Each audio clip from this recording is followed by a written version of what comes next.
Bueno, pues os voy contando. Yo me llamo Celia y trabajo de astrónoma de soporte en las misiones Integral y XMM Newton de aquí de la ESA. En Integral llevo más años y en XMM he empezado ahora desde septiembre. Entonces, de la misión que más conozco es de Integral y es de la que os voy a hablar en esta charla.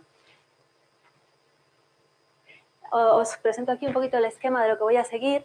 Os voy a contar qué es la misión, os voy a contar por qué son los rayos gamma, para los que no estéis familiarizados mucho con el espectro electromagnético, un poquito de lo que es el espectro, porque tenemos que sacar misiones fuera de la Tierra para hacer observaciones astronómicas.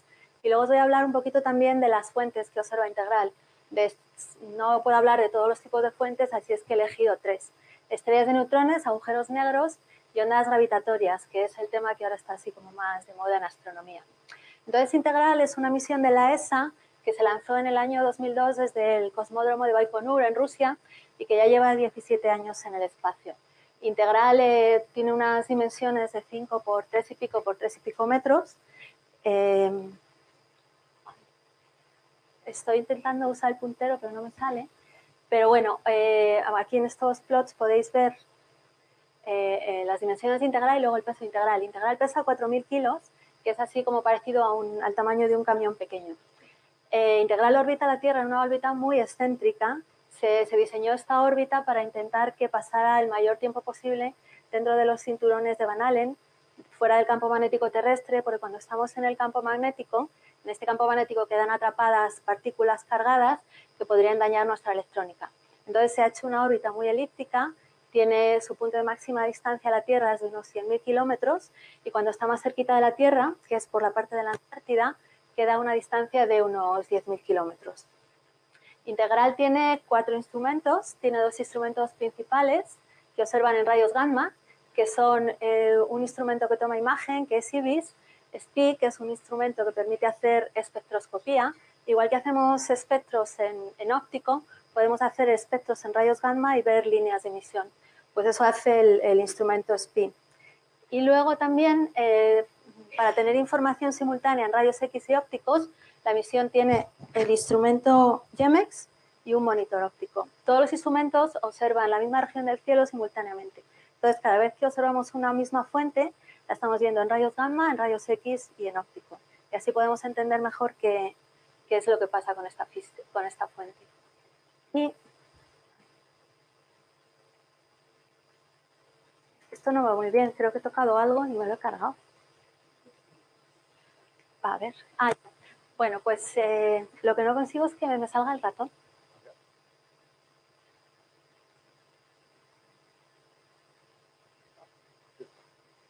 Vale, gracias. Bueno, pues como los rayos gamma son una radiación muy energética, no podemos enfocarlos con telescopios o con lentes como hacemos, por ejemplo, en el óptico. Entonces, lo que se hace para observar rayos gamma, se utiliza lo que se llama máscaras codificadas.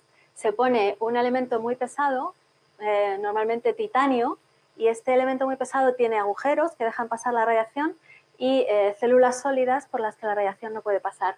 En el detector lo que observamos es un patrón de interferencia y ese patrón de interferencia se reconstruye y se generan las imágenes del cielo.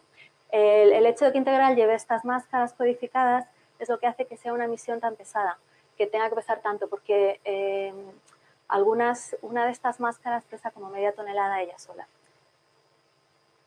Bueno, las operaciones de Integral se realizan en Madrid, hacemos toda la parte científica, hacemos todo lo que es el planificado de las observaciones de Integral. En Alemania, en Darmstadt, se realiza toda la parte de ingeniería de la misión. Ellos son los que se ocupan de realizar el apuntado y de estudiar que todos los ficheros de observación que le hemos enviado a nosotros sean correctos. El Project Scientist, el jefe de operaciones científicas, está en STEC y la antena desde la que comandamos el satélite ahora mismo está situada en Suecia, en una estación que se llama Kiruna. Como habéis visto que la órbita es muy elíptica, pero está sobre todo en el hemisferio norte, con esta antena podemos operar continuamente la misión.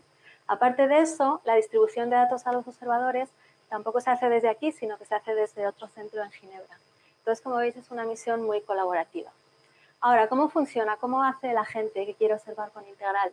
Integral es un observatorio, lo que quiere decir que dedica todo su tiempo a que observadores de otros institutos nos soliciten tiempo de observación y realicen sus observaciones. No tenemos un programa predefinido, sino que la gente decide qué ciencia quiere realizar y la solicita. Entonces funciona como un observatorio en tierra. Una vez al año se hace un call for proposals, que se abre como el plazo para que la gente solicite propuestas. La comunidad científica responde, nos envía sus solicitudes y puede ser de cualquier lugar del mundo, no hay restricción a que sean científicos europeos, puede ser gente de cualquier lugar. Estas propuestas son evaluadas por un comité científico y las mejores propuestas se seleccionan, pusieron un poquito como selectividad, los que sacan mejor nota entran y los que van quedando con notas más bajas, pues al final se quedan fuera. Y pues eso, una vez que las propuestas se han seleccionado, han sido observadas, los astrónomos reciben sus datos y pueden realizar sus teorías. Entonces, os voy a dar un poquito de background de rayos gamma porque no sé si todos estáis familiarizados con el espectro electromagnético o hay gente que no es solo de ciencias o así. Entonces, el espectro electromagnético va desde radio a rayos gamma y hay una fracción muy pequeñita de él que es la que podemos ver, que es la luz visible. Nosotros estamos rodeados de luz visible por todas partes y el Sol, nuestro Sol, emite su máximo de radiación en luz visible.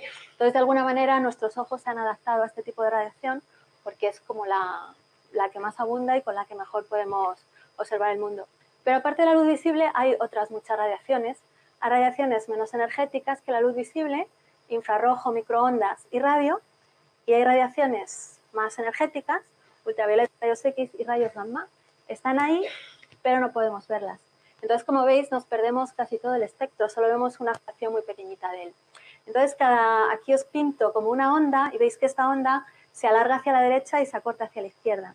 ¿Por qué? Porque dependiendo del tipo de radiación que sea, toda la radiación del espectro electromagnético se propaga como una onda en el espacio.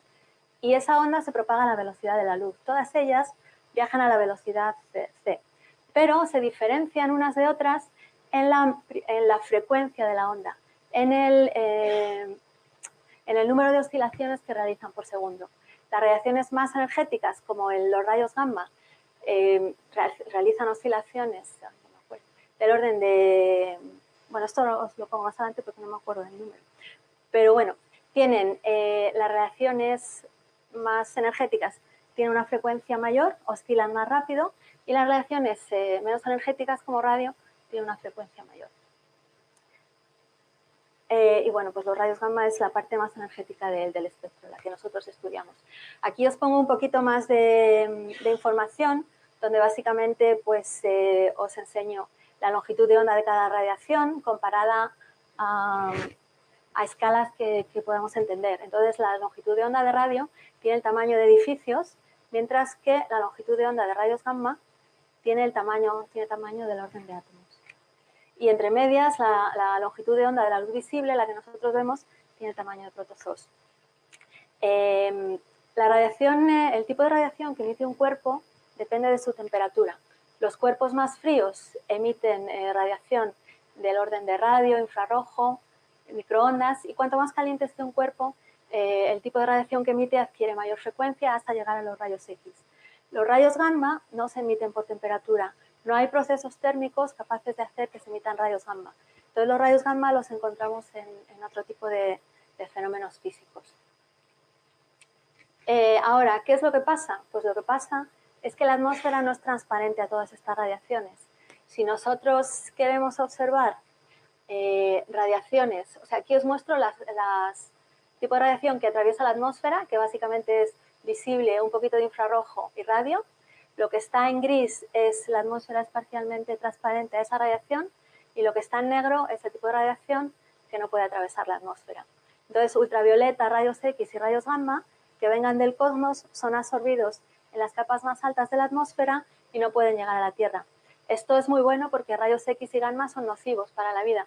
Entonces, gracias a que tenemos la atmósfera que nos protege, es posible la vida en la Tierra. Pero a cambio, si queremos observar este tipo de radiación, que tenemos que hacer, sacar nuestro satélite de la atmósfera, y es por eso por lo que hacemos misiones espaciales, para poder observar las radiaciones que la atmósfera no nos permite ver. Entonces, igual que si miramos el mundo en distintas longitudes de onda, lo vemos distinto, la luz visible que nosotros vemos es luz visible reflejada. Como ya os he dicho, los cuerpos calientes, los cuerpos emiten radiación en función de su temperatura. Bueno, pues para emitir luz visible hay que alcanzar temperaturas del orden de miles de grados centígrados. Entonces nosotros, los seres humanos, no emitimos radiación invisible, o los objetos que nos rodean tampoco. Simplemente absorben y reflejan la luz del sol. Pero en cambio, los cuerpos calientes sí emiten radiación infrarroja. Es solo que no la vemos, necesitamos gafas especiales para poder entenderla. Entonces, si observamos un cuerpo humano con radiación infrarroja, pues se ve su mapa de temperaturas. Las zonas más calientes aparecerían en rojo y las más frías en azul. Los rayos X igual. ¿Qué pasa con los rayos X? Pues que tampoco los vemos, entonces necesitamos mecanismos especiales para poder verlos. Cuando hacemos una radiografía, al final lo que estamos haciendo es positivar sobre una película una imagen, entonces tenemos una parte del cuerpo humano que no atraviesan los rayos X, que serían los huesos, y la parte transparente que sería el resto de células y material. Bueno, pues igual que el mundo no es distinto, observado en distintas longitudes de onda, el universo tampoco. Bueno, y este es el tema de este curso, o sea que más o menos ya lo sabéis. Si miramos el universo, esto es una galaxia, son fotos de una misma galaxia, pero observada a distintas longitudes de onda. Esta es la galaxia observada en radio, infrarrojo, visible, ultravioleta y rayos X. A medida que nos movemos hacia la derecha, lo que estaríamos viendo serían regiones de la galaxia más calientes. Lo que vemos en radio es gas relativamente frío. En radio vemos las zonas donde se están formando estrellas. En infrarrojo vemos estrellas, lo que se llama estrellas rojas, o también estrellas jóvenes. En luz visible veríamos estrellas como nuestro Sol. En luz ultravioleta, estrellas todavía más calientes que el Sol, y en rayos X, gas caliente. ¿Y qué es lo que vemos con integral? Pues vemos fenómenos todavía más energéticos que esa secuencia de temperaturas en la estrella. Con integral lo que veríamos sería explosiones de supernovas, estrellas de neutrones, agujeros negros, explosiones de rayos gamma y precursores de ondas gravitatorias. Entonces, para que entendáis un poquito esto que os estoy contando, os tengo aquí un par de diapositivas sobre la vida de una estrella. En realidad no es la vida, es el ciclo de vida, porque el material de alguna manera se recicla. Entonces todas las estrellas se forman de una nube de gas que se conoce como nebulosa. Entonces esa nube de gas, el gas de alguna manera condensa por atracción gravitatoria y se forma una estrella. Esa estrella puede ser una estrella relativamente pequeñita, como nuestro Sol, se llama estrella de la secuencia principal, o una estrella más grande que el Sol. Pero en las dos los fenómenos que ocurren son lo mismo. La estrella produce energía por fusión nuclear. En la estrella, dos átomos de hidrógeno fusionan y producen un átomo de helio, liberan energía y un neutrón. Entonces, mientras en la estrella hay hidrógeno suficiente, en la estrella se está produciendo las reacciones de fusión nuclear, la estrella está liberando energía y, sobre todo, más importante, está contrarrestando la fuerza gravitatoria que tiende a hacer que la estrella se contraiga y se contraiga más. Mientras el gas de la estrella está caliente, la energía generada es capaz de contrarrestar la fuerza gravitatoria que tiende a hacer que la estrella colapse. Cuando la estrella se empieza a quedar sin hidrógeno, empieza a quemar helio, pero ya la fusión de helio no es tan eficiente que la del hidrógeno y la estrella pasa por una serie de inestabilidades. Esto pasa tanto para las estrellas pequeñas como para las estrellas más masivas. Cuando ya el helio también se agota, la cosa se empieza a complicar en la vida de la estrella. Si es una estrella de poca masa, al final la estrella expulsa al exterior las capas más externas y deja un resto sólido, que es lo que se llama enana blanca. Y si es una estrella muy masiva, al final la estrella termina sus días en forma de explosión de supernova y se genera una nube de gas alrededor y queda un residuo dependiendo de la masa inicial de la estrella, que será la estrella de neutrones y el agujero negro. Esto ahora os lo cuento un poquito más porque es así como un poco largo. Pero bueno, la idea de cómo es lo de la estrella os ha quedado, ¿no? Y además, ¿qué pasa? Porque esto es un ciclo. Pues porque en estas explosiones Las estrellas lanzan todo ese gas que no queda ni en la estrella de neutrones, ni en el agujero negro, ni en la enana blanca, lo lanzan al medio interestelar y ese gas puede entrar de nuevo a formar parte de una nueva estrella. Entonces así es como el universo se va enriqueciendo cada vez en átomos más pesados. Y bueno, pues lo que observa Integral es justo esta parte. Integral observa, como ya os he dicho, los fenómenos más energéticos, la parte final de la vida de las estrellas. Aquí os pongo un vídeo de cómo se cree que es una explosión de supernova. Entonces está aquí como la estrella ya en la fase final de su vida. Entonces la explosión lo que lanza es un montón de material al medio exterior y al final el remanente que quedaría pues sería esto, esta nube de gas que os he dicho antes. Esto es una simulación hecha sobre una fuente real. Esto es la nebulosa del Cangrejo. O sea, si buscáis catálogos de imágenes astronómicas, esta foto sale allí. Y entonces esto es la simulación de cómo se cree que es esto. Ahora, aquí, pues ¿qué pasa en una explosión de supernova? Pues lo que pasa al principio, tenemos como la estrella, y justo cuando empieza a ocurrir este colapso, cuando la estrella ya no puede mantener su equilibrio, es cuando se produce la explosión. Después de 10 días, la estrella ha lanzado tanto material al exterior que es todo como una nube muy densa. Se ve en el óptico porque es un objeto brillante, es un objeto caliente, pero en otras longitudes de onda todavía no se ve porque todo este material que hay aquí absorbe la radiación y no deja que salga. Después de 100 días, la vemos en rayos gamma. Y la vemos en rayos gamma porque la estrella produce elementos radiactivos que tienen vidas medias del orden de 100 días. Entonces sabéis que los elementos radiactivos decaen después de una cierta cantidad de tiempo. Entonces aquí es cuando la podemos observar con Integral. Y para poder observarla en rayos X, esto todavía sigue siendo tan denso el material y sigue estando tan absorbido que los rayos X se absorben, no pueden salir de la fuente. Y tienen que pasar, bueno, esto es un caso concreto, pero en realidad al cabo de un año ya se vería en rayos X. Entonces así también estáis viendo por qué es importante observar los objetos con distinta longitud de onda, porque dependiendo del instante de tiempo en que los observemos, nos están dando diferente información. Entonces esto es una supernova que se observó con Integral, es la supernova 2014J. A las supernovas, para llamarlas, se le pone el año en que ocurrió y luego una letra del alfabeto en orden relativo, empiezan A, B, C, y esta pues le tocó la J. Esta supernova está en la galaxia M82 y es de repente este puntito aquí que antes no se veía empezó a ser brillante y esto era la explosión de supernova. Se detectó primero en óptico y luego se alertaron otros instrumentos y se alertó Integral para que la observara porque lo que queríamos ver era si de verdad las líneas radiactivas que se preveían que se iban a formar en la explosión de supernova ocurrían. Entonces lo que ocurre en la supernova se forma níquel radiactivo que después de 9 días decaería a cobalto. Este no lo podemos ver porque, como ya os he dicho, la nube es tan densa que no deja escapar la radiación, pero después de 111 días el cobalto decaería a hierro. Y entonces ese tipo de decaimiento, esas líneas, era lo que queríamos ver.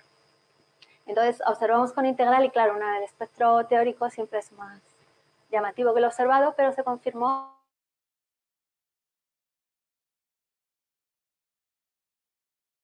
kiloelectronvoltios se veían. Y esta fue la primera observación directa de que las predicciones del tipo de radiación que íbamos a observar en una supernova se cumplían, porque hasta Integral no había habido ningún observatorio capaz de hacer espectroscopía en rayos gamma. Se comprobaban los modelos en óptico, en ultravioleta, pero nunca se habían comprobado en rayos gamma.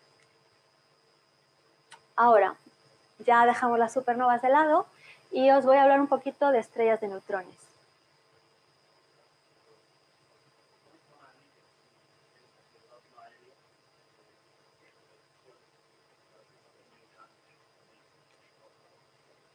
Eso se forma en la explosión de supernova. Es que eso me lo he pasado así un poco rápido. Lo que ocurre en la explosión de supernova es que toda la estrella ya no tiene fuerza suficiente para expandirse y entonces cae sobre sí misma. Y al colapsar sobre sí misma comienza a haber reacciones de fusión en la que los núcleos, los nucleones, protones, neutrones están cada vez más cerca. pero los átomos del tipo níquel, cobalto, son los más estables que hay. Hay como un pozo de estabilidad y una vez que has formado esos átomos, para poder añadir más nucleones al átomo tendrías que añadir más energía. Entonces, digamos que el átomo más pesado que puedes formar en una explosión de supernova, debido al propio colapso de la supernova sobre sí misma, es átomos del tipo hierro, níquel y cobalto. No sé si te ha quedado claro. ¿Sí? Bueno, pues las estrellas de neutrones es el residuo que queda cuando tiene lugar una explosión de supernova. Se llaman estrellas de neutrones porque el material se ha compactado tanto que electrones y protones han fusionado y todo lo que hay en la estrella son neutrones. Y además están tan cerca que ya no cabe nada más en la estrella. Aquí os pongo una comparativa de tamaños de la Tierra al lado del Sol y la estrella de neutrones al lado de la Tierra. La estrella de neutrones viene de una estrella masiva, de una estrella que tiene mucha más masa que el Sol. Entonces, el resultado final de esa explosión de supernova de una estrella que igual tiene 20 masas solares, deja un residuo de 2 masas solares, pero en un radio de 12 kilómetros. O sea, tenemos la masa del Sol, que tiene un radio de 695.000 kilómetros, concentrada en una cosita de 12 kilómetros. Para que os hagáis una idea, es como meter todo el Sol. Si esta es la puerta del Sol y dibujamos así un radio de 12 kilómetros, pues sería un equivalente igual al tamaño entre el centro y el aeropuerto. Así, 2 veces la masa del Sol. Entonces, claro, son objetos muy densos. Y os hago así más, sigo comparando densidades. Entonces, he comparado la densidad del Sol, de la Tierra y de la estrella de neutrones con la densidad del agua. La densidad del Sol, pese a ser un gas, es muy parecida a la densidad del agua. Es un poquito más denso, porque claro, cuanto más dentro estemos en el Sol, más denso es. La densidad de la Tierra, que tiene parte tierra, parte agua, es más alta, es 5 veces la densidad del agua. Pero es que la densidad de la estrella de neutrones es de 200.000 gramos por centímetro cúbico, o lo que es lo mismo, 200.000 toneladas por centímetro cúbico. Entonces, pues, es una cosa densísima, es una cosa que no podemos imaginar. Para que os hagáis una idea, una tonelada es un coche o una vaca. Pues es 200.000 coches metidos en un centímetro, sí. ¿Por qué? Porque los átomos en realidad están casi todos vacíos. Los átomos tienes el núcleo, pero luego el espacio fuera del átomo básicamente está vacío. En la estrella de neutrones nos hemos quitado ese vacío y hemos compactado tanto los átomos. Una vez me hicieron un ejemplo, pero no sé si es correcto, que la densidad de un átomo normal es como poner una lenteja en un centro de una plaza de toros. Pues en la estrella de neutrones hemos quitado la plaza de toros y son todas lentejas. Y entonces,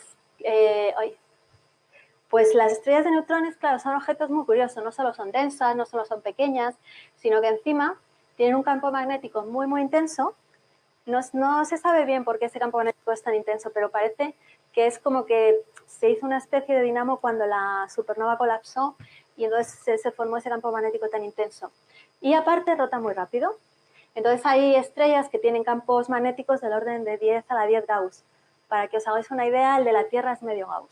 Entonces es un campo magnético brutal. Y hay algunas que tienen campo magnético todavía más intenso. Entonces, cuando estas estrellas rotan, a ver si consigo. Ahora. Bueno, pues el vídeo está en inglés, entonces no hace falta que lo sigáis, os lo cuento yo. Estas estrellas tienen un periodo de rotación muy rápido, como os he dicho, y tienen un campo magnético tan intenso que igual que la Tierra atrapa partículas y se generan auroras boreales, este campo magnético tan intenso tiene todavía más fuerza que el campo magnético terrestre. Entonces hay un montón de partículas que caen sobre los polos de la estrella de neutrones. ¿Qué pasa? Pues que los polos de la estrella de neutrones están alineados según un eje y entonces solamente los vemos cuando miran hacia nosotros. Entonces ese objeto que gira tan rápido hacia nosotros, aquí lo veis, está girando y solamente veríamos su radiación cuando apunta hacia nosotros. Entonces esto es lo que se conoce como pulsar. El pulsar puede emitir radio si la estrella está aislada o puede emitir rayos X y rayos gamma si la estrella tiene una estrella compañera, como esta de aquí del ejemplo, que continuamente está proveyendo materia para alimentar esos pulsos de rayos X. Y entonces aquí os pongo la foto del faro, porque es como muy fácil comparar y visualizar el lo que es el pulsar con un faro terrestre, que a ratos lo ves y a ratos no lo ves. ¿Está claro lo del vídeo o ha ido muy rápido? Bien. Bueno, pues todavía más denso que las estrellas de neutrones, los agujeros negros. En un agujero negro la densidad es tal que ya ni neutrones ni nada, toda la materia colapsa y el agujero negro queda reducido a lo que se puede decir un punto, una singularidad. Entonces el agujero negro se llama agujero negro porque nada puede escapar de su campo gravitatorio, ni siquiera la luz. Esto es una imagen así que intenta ilustrar lo que pasa en el agujero negro. Cerca del agujero negro, pues eso, la luz no se ve y todo lo que hay es oscuro. Pero ¿cómo podemos ver agujeros negros? Pues porque los agujeros negros afectan a la materia que los rodea. Como un agujero negro tiene un campo gravitatorio tan intenso, atrae, si este agujero negro, por ejemplo, en este caso de aquí, tiene una estrella compañera, el agujero negro atrae hacia su campo gravitatorio el material de la estrella compañera. Entonces, este material no cae directamente sobre el agujero negro, sino que tiene un cierto momento angular y empieza a girar alrededor del agujero negro. Entonces, a medida que el material gira alrededor del agujero negro, unos anillos del disco friccionan contra otros y al friccionar, pues es como si te frotas las manos, se calientan. Lo que pasa es que, claro, esto se calienta tanto que alcanza los, qué sé yo, 30.000 Kelvin. O sea, no es como calentarte tú la mano, alcanza energías muy altas. Y entonces al alcanzar esas energías tan altas, emite radiación que va desde la radiación óptica, en las capas más externas del disco, a radiación X cuando estamos más cerca del agujero negro. Y esta es la manera en la que podemos detectar indirectamente agujeros negros, por lo que pasa a su alrededor. Los agujeros negros pueden ser estelares, quiere decir como tipo estrella, que serían el fruto de la explosión de una supernova, como este que os he contado antes. También tenemos agujeros negros supermasivos, que están situados en el centro de galaxias y se cree que tienen masas de entre 10.000 y 10.000 millones la masa del Sol. Claro, si un agujero negro de tipo estelar simplemente se alimenta de una estrella, pues imaginaos un agujero negro en el centro de la galaxia que tiene ahí pues, todo el material de la galaxia. El agujero negro no se va a comer toda la galaxia, pero sí se va a alimentar de las zonas más cercanas a él, de lo que es la parte más interna de la galaxia. Y luego hay otros agujeros negros que se llaman de masa intermedia, que tienen masas entre el agujero negro estelar y el agujero negro del centro de la galaxia. Bueno, y ahora os voy a hablar un poquito de las ondas gravitatorias. Las ondas gravitatorias fueron predichas en 1915 por Einstein, pero no fueron observadas directamente hasta el año 2015, porque son muy difíciles de detectar. Entonces, las ondas gravitatorias son perturbaciones que viajan en el espacio-tiempo.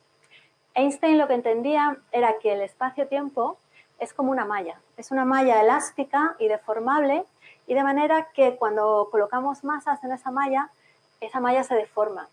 Y esa deformación de la masa, esa deformación de la malla, es lo que explica la gravedad. Einstein explica la gravedad como una deformación del espacio-tiempo. Y entonces, ¿qué es lo que pasa si sacudimos la malla? Pues sacudimos la malla, como es un objeto, como es una cosa flexible, la malla se arruga, como cuando tiramos algo en un lago. Si tiramos una piedrita en un lago, se forman unas ondas que se propagan por la superficie del lago. Pues las ondas gravitatorias son eso, perturbaciones que se propagan por la malla del espacio-tiempo. Y entonces eso, fueron observadas 100 años después de su predicción, y de hecho Einstein cuando las predijo que eran tan débiles que nunca seríamos capaces de detectarlas. Entonces esto pues la verdad que fue un logro. Entonces lo que ocurre, aquí os pongo un vídeo de qué es lo que pasa cuando os voy a explicar, es que no os he dicho bien.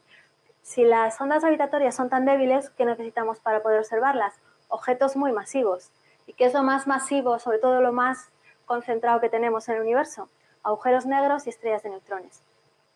Y la onda gravitatoria es una perturbación. Si tenemos las masas quietas, no hay ondas.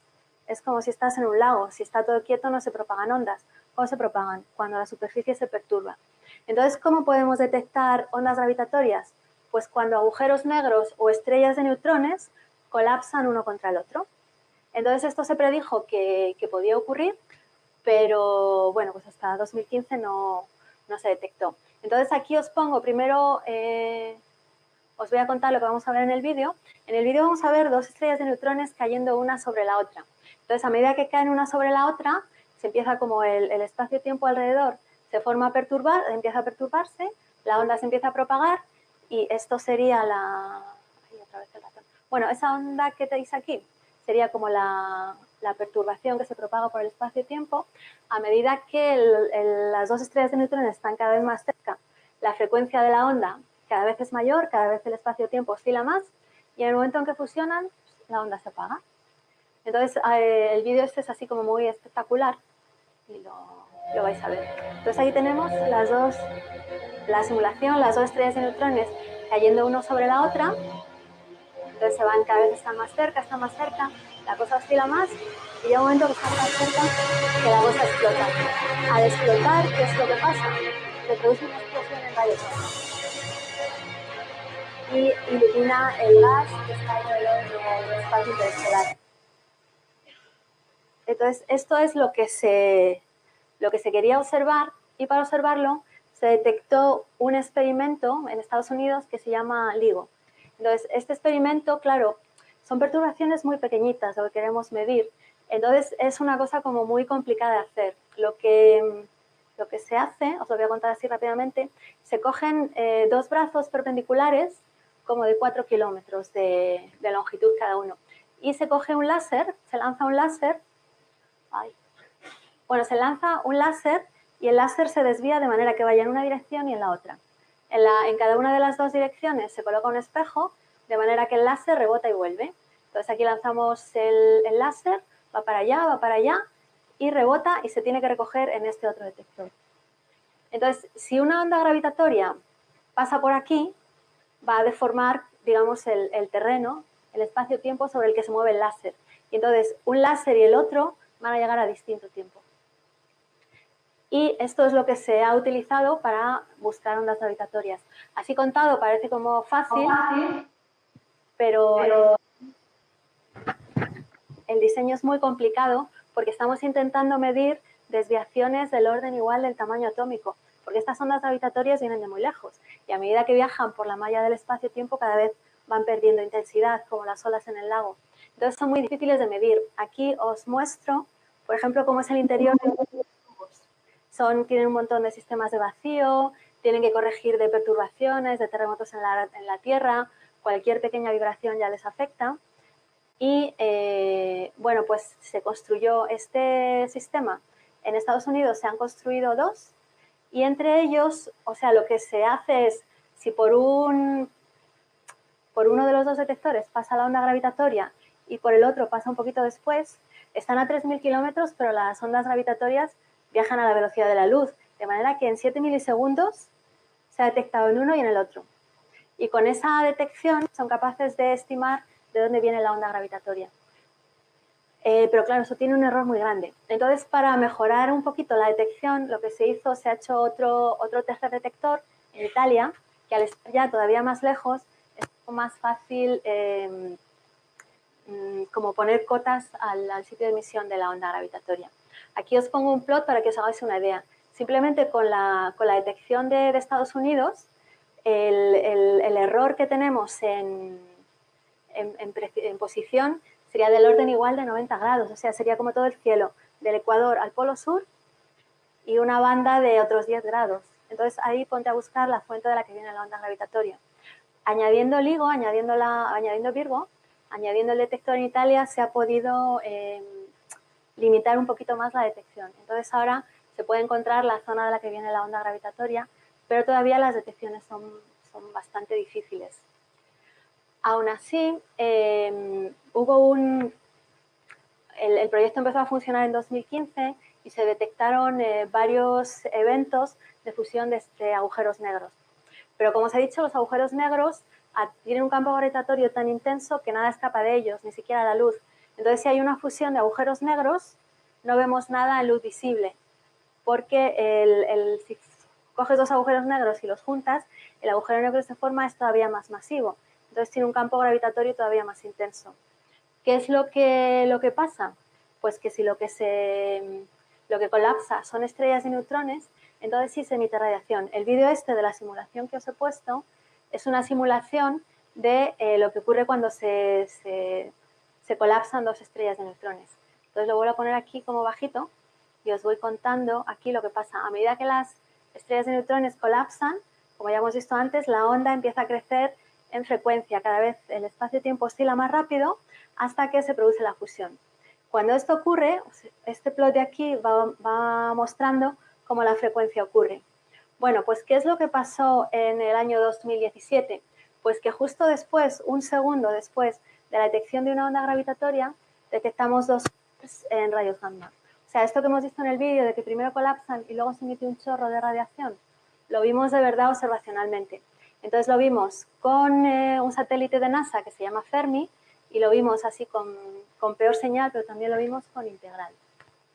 Entonces esto, aquí han hecho una especie de simulación donde se va viendo cómo aumenta la frecuencia de la onda gravitatoria y luego un sonidito que es la detección óptica, para que veáis lo próximos que ocurrieron en el tiempo. Ay, no, esto no va otra vez. A ver.